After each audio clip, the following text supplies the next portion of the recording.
mentioned the culture of winning. Do you think the culture change is complete? I really don't. I think there's to me there's a sustenance or there's a. I think we have to continue. You don't know how fragile that is. You can think about it, how fragile. We now win, but will a couple of losses throw us right back into that old thing? I don't think it'll affect me. I believe I've been through enough that I believe in this football program. I believe that we have a tough schedule and there are tough teams and we're not going to be favored by bunches, and even the games we're favored in or underdogged by a lot in games. Most of the games that we're underdog. But whether that comes out to a better record or worse, I can't say. But I do believe we have to sustain. That's why I said our next goal is to sustain winning, but to come out there and win again and do it I mean, that's the next phase of our program. We've gotten to a winning record, but one season, does not a dynasty make, and one bowl win doesn't a dynasty make. But I think now,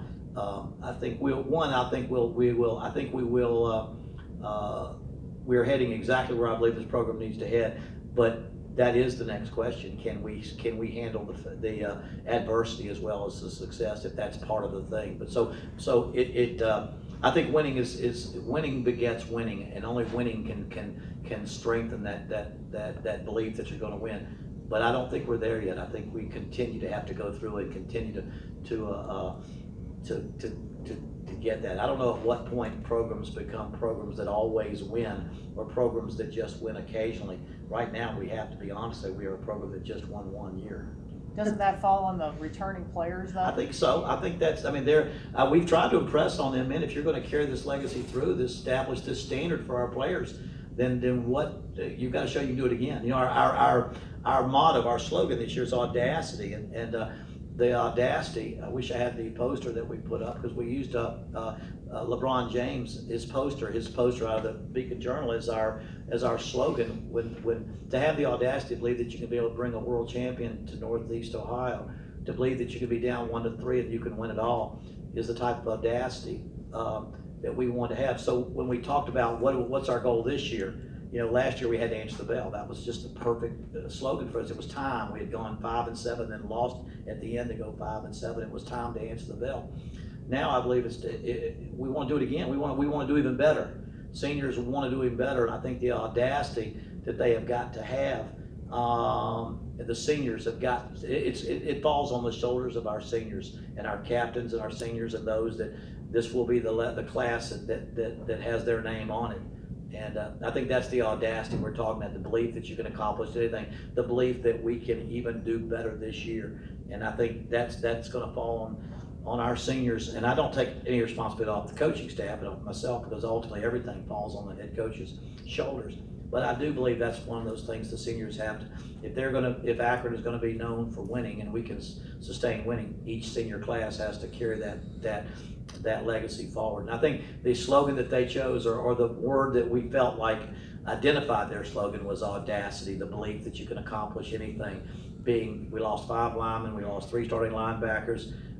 God, what are we going to do now? We're going to win more. We're going to win more. We're going to go win the conference. We're going to go out.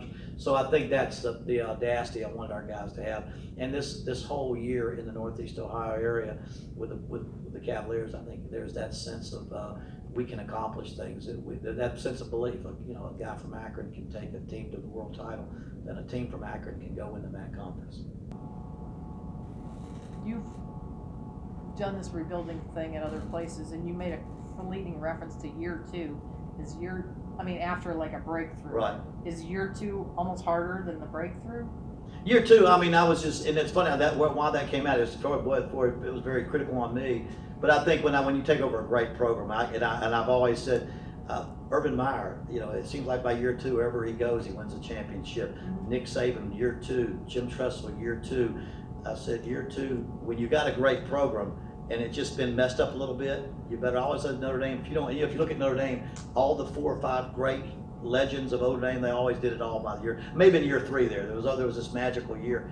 Now I don't say that's as I look at building this program. I don't know that year 2 would be the same type of indicator, but I just think coaches that come in and you get there late, you don't have a chance to recruit.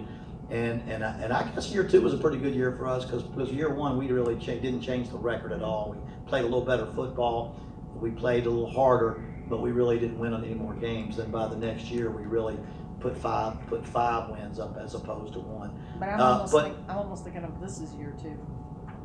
Well, yeah, in a lot of ways, yeah. I think to this program, this is kind of year 2. I think this is kind of the next phase.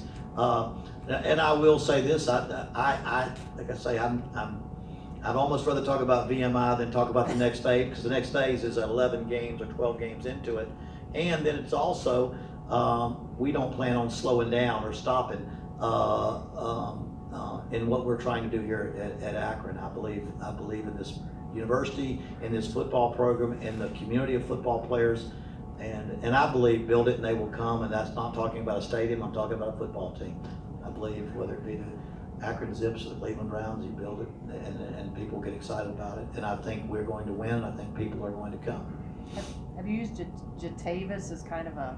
I mean, I would think that him being drafted as high as he was would be a huge, I don't know, recruiting tool or whatever you want to call it. Jatavis has been, a recruiting tool, yes. I think more along the lines of motivating our players to try their best. Jatavis was an extremely hardworking, self-made man. Anybody that runs a 4.4 as a linebacker has some natural talent, but he's 5'11". He was 189 pounds. So to be a 228-pound senior that can run and be drafted in the 5th round, and then to have such high reports of how he's doing.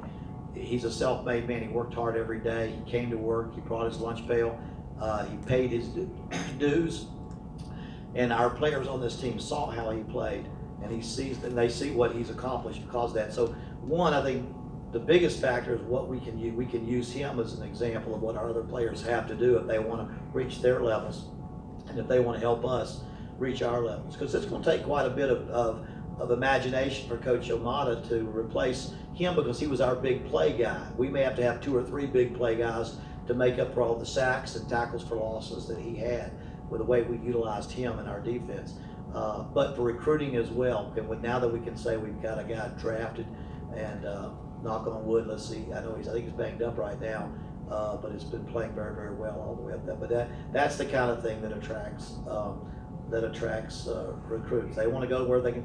Recruits, I mean, I'll be honest with you, I think in a lot of ways public universities as players, we try to compare apples and apples when it comes to this state university is very similar from an academic standpoint to some other state university till you get to some private schools maybe and things like that. I think players want to go where they can play for a championship / win, and where they have a chance to feel like they'll have a chance to play on the next level. And I think it helps to sell that when we win, and when guys like Jatavis, I called him Jatavius for like 3 years. Jatavis. That would be a John Saunders would say. I'll say that's not Jatavius. Jatavis Brown. He gives us a little bit of that.